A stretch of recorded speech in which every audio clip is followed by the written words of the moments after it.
Regulations are cracking down. If an auditor shows up tomorrow, would your software pass the test? If you can't produce a software bill of materials, you could be fined, blocked from contracts, or even forced to halt operations. And here is the real nightmare. Companies that scramble to generate an SBOM often find hidden vulnerabilities, backdoors that hackers could have been exploiting for years. So today I will show you how to generate a software bill of materials and scan your project for vulnerabilities so that you always stay secure, compliant, and in business.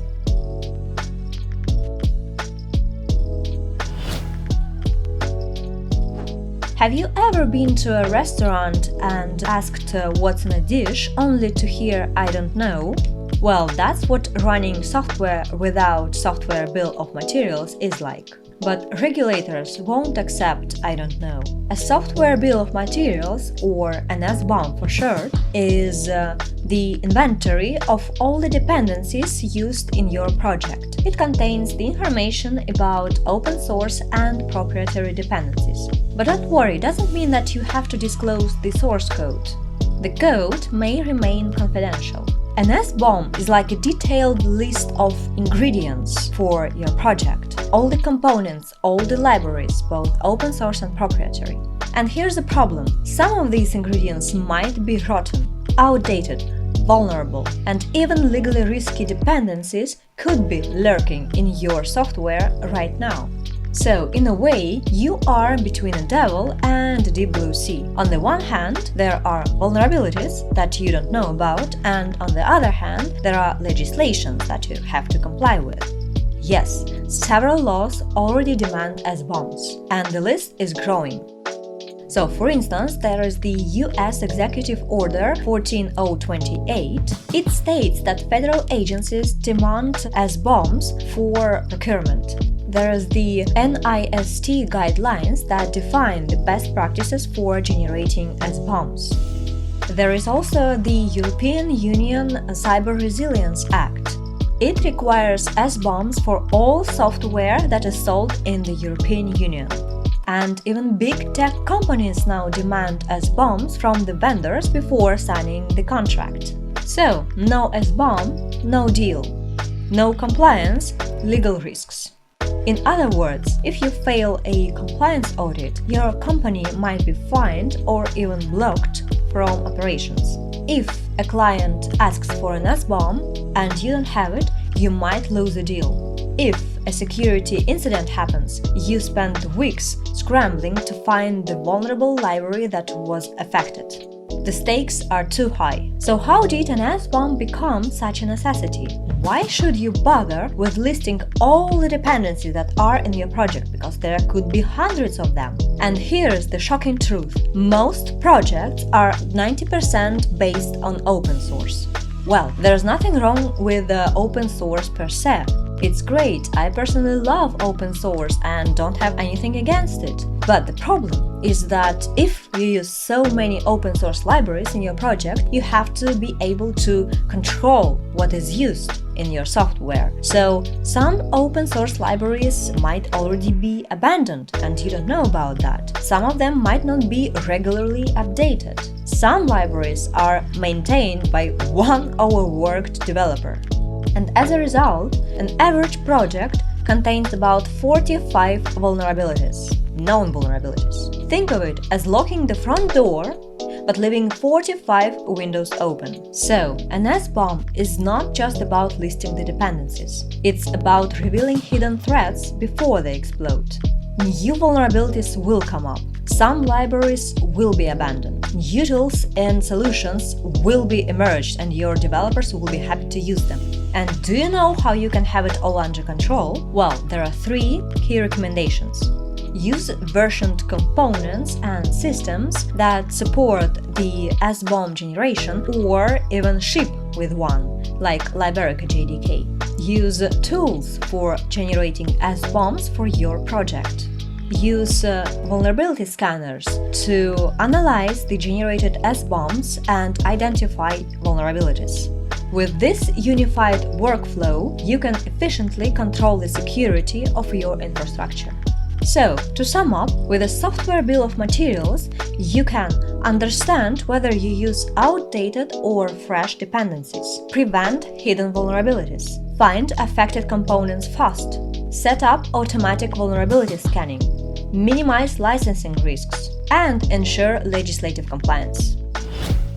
Open source tools for generating SBOMs. An SBOM must be generated in one of the three standard industry formats: SPDX, CycloneDX, or Software Identification Tags. So, it is important to choose a tool that can generate an SBOM in one of these formats. Let's look at 4 popular open source tools for SBOM generation. CycloneDX Generator, or CDXGEN, is a command line interface tool. It works with multiple programming languages and project types. It supports various BOM formats, such as cryptography BOM, software as a service BOM, and others. This tool also integrates easily with the CI/CD pipeline. So, the tool accepts various package formats, so in case of Java, it accepts Maven, pom.xml, build.gradle, KTR, Bazel, and some others. It also accepts container images, jar files, OS packages, and many more.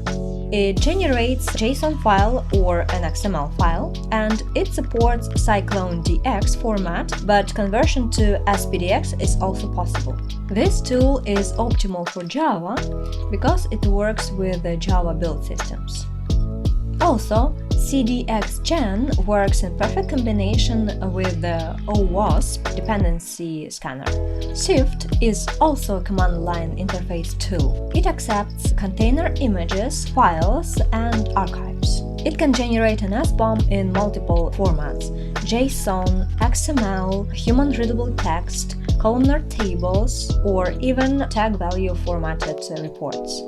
It supports CycloneDX, SPDX, and its own format. Also, Syft integrates seamlessly with the Gripe security scanner. This is an optimal tool if you need SBOMs for multiple languages. Tern is a tool that can produce software bill of materials for Docker container images and Docker files. It can generate an SBOM in multiple formats: JSON, HTML, human-readable format, or YAML. It supports CycloneDX and SPDX. This tool is good for Docker images. Kubernetes BOM is a tool for generating SBOMs for projects running in Kubernetes. It accepts files, Docker images, or Docker archives in the form of tarballs. This tool can generate an SBOM as JSON file, HTML file, YAML file, or human-readable text. It supports SPDX. Kubernetes BOM is very good for workloads running in Kubernetes. You can find a more detailed description of each tool in a related article. The link is in the description box. How to generate an SBOM for a project in Java ecosystem. It doesn't matter which language you use, Java or Kotlin. What matters is that you work in the Java ecosystem. You use specific build tools such as Maven or Gradle, and you use the relevant artifact repositories such as Maven Central. So, we are going to look at how we can generate an SBOM for a Java project. We will look at different scenarios. First, we will use a command line interface tool, CycloneDX Generator. We will also look at how we can scan the SBOM for vulnerabilities. We will generate an SBOM using the Maven plugin, and we will also look into how SBOMs are handled in Spring Boot. We will start with using CycloneDX Generator. I'm using a standard Java application. It is not a Spring Boot project, but it is based on Maven, so there's pom.xml. And first of all, you need to install CDXGEN. You can do that through the npm repository. If you use Windows, you can get it through winget, but I'm using Mac, so I can say brew install CDXGEN. But I have already installed that, so I'm not going to run this command. And let's verify that I indeed have it, right? SDX version. Great. So now what we do is we say CDXGEN flag T Java. It means that we specify the project type and it will know that it is Java and it will look for the build file. In our case, it's SBOM.xml. And flag O, we specify the output format and output file, SBOM.json. This is the default output. And that's basically it, right? So we can run this command.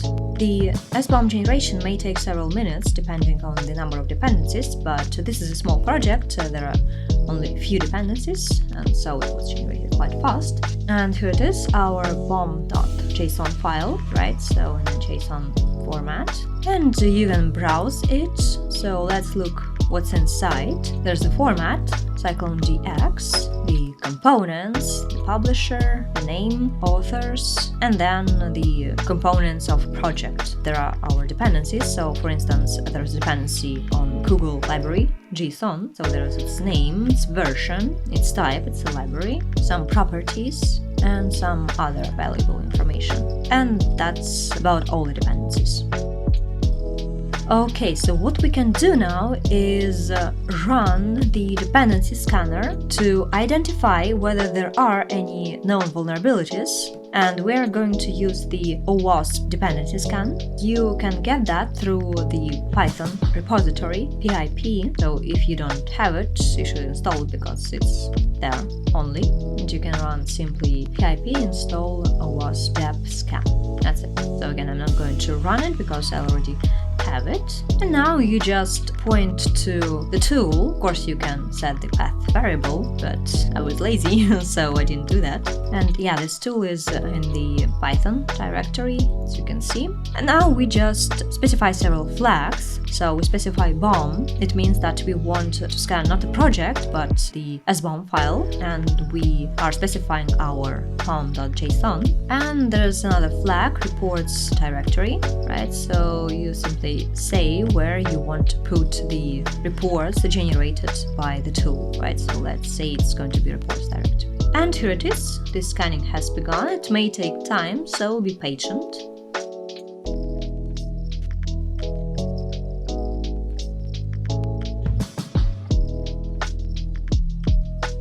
Alright, we are done. As you can see in the terminal, there's some output, right? And the tool has found one vulnerability in the library Jackson data bind. So it is the direct dependency. It also specifies the version where this vulnerability was fixed, the severity and the score, right? And it gave the recommendation, right, to fix the vulnerability, and it's possible to update all the packages, right? And there is another file that was generated, SBOM.vdr.json, right? So this is an SBOM file, like we've seen before, but now it contains information about the discovered vulnerabilities. As you can see, again, there's the number of the CVE, the description, recommendation, and affected artifacts. In our case, that's the Jackson data bind library. Alright, so this file was generated automatically, and now we can go to reports, and there are two reports in the HTML file, much like we've seen in the terminal, and there is the JSON file with the report, right? So it's not an SBOM, it's just the data specifically about the discovered vulnerabilities. So there's only one vulnerability. This is because I usually use the latest versions of software in my projects, and this project is very small, so it is easier for me to control it, and I intentionally put the library with a known CVE just to know whether the tool will find it, and it did. So think how useful it will be with a project where there are thousands of dependencies or hundreds. We can also generate an SBOM using the Maven or Gradle plugin. Let's take the same project and let's go to our pom.xml. We need to add a plugin for generating an SBOM. So you can just copy and paste this code from the article that I posted in the description. That's the plugin for CycloneDX SBOM generation. These are the default settings. You can just copy and paste them now, but of course you can go to the GitHub page of the plugin and see how you can adjust the default values. Right, so let's now just paste this plugin into our pom.xml. So you can see here CycloneDX Maven plugin. So there is the version, the build phase, right, package. It means that every time we build a jar file, an SBOM will be generated. And then there is the goal, make aggregate BOM, means that there will be an aggregate BOM generated with dependencies from all modules of the project and a BOM for each module. There is the project type library, right? So that's our project, usually defined as library, and output directory. So in this case, it's just going to be target. And yeah, all the other settings can be adjusted, of course. Okay. So now all you have to do is simply run Maven clean package. The jar file will be generated, and in the target folder, you will find your SBOM. Here it is. There are two files in the JSON format and in the XML format. So let's look at them. That's XML. Lots of information here. And that's the JSON, right? So it's similar to what we have already seen, right? Okay, that's very convenient and it is also important, right, to have such a tool that generates an SBOM automatically, because actually an SBOM must be generated every time you rebuild the project, right? And here it will happen automatically and you don't have to worry about that. As of Spring Boot 3.3, there is the SBOM support for your projects, and you can easily integrate the SBOM generator as a Maven plugin or Gradle plugin, and that's basically the same plugin that we used earlier in the previous section of our video. So let's look at how we can achieve that and what we can achieve, right? So this is the reference Spring Boot application Pet Clinic. You can take your own project or try it with the Pet Clinic, just like I did. Let's add the plugin. There's the group ID org.CycloneDX and the artifact ID. It automatically pulled the core Java, but we don't need that. We need CycloneDX Maven plugin, right? So be careful about that. And the version. Okay, that's it. So now let's build our project with the usual Maven clean package.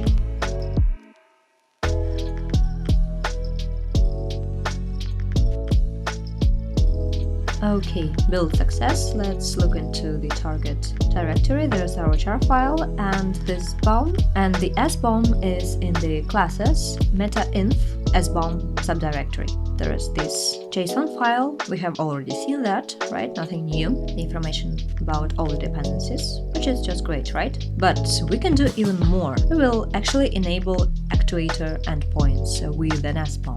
You need the dependency for actuator, right? So it's already there in the Pet Clinic, but if you don't have one, you should add it. And now we go to the applications.properties file. There is the management endpoints web exposure include option, right? So you can include all the endpoints, or in this case, let's just do it for an SBOM. Let's run it, yeah.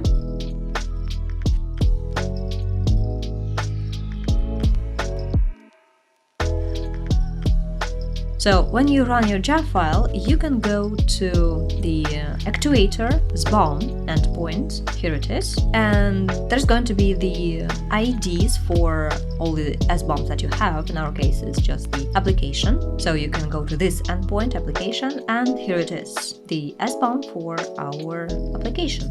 Well, the information is the same, right? So like we've seen before. You can actually add additional SBOMs, right? So if you have those from your vendors, right, you can include them. Let's see how we can do that. So let's see, management, endpoint, SBOM, additional, okay. For instance, JVM, right, and location. Yeah, so if you have an SBOM for your Java runtime, for example, Liberica JDK, yeah, you can specify it here. So JVM location, file, and path to Liberica JDK SBOM, for instance, or any other JDK that you use and that ships an SBOM. Okay, and that's it. This BOM will also be automatically included into the endpoints. Liberica JDK SBOM is provided in CycloneDX format. It means that Spring Boot will automatically detect its type, so it's very convenient. SBOMs protect your business, your software, and your customers. Regulators demand them. Your clients expect them. Hackers hope you don't have one. So generate an SBOM before it's too late. Let me know in the comments if you want a deeper dive into security scanning. See you next time!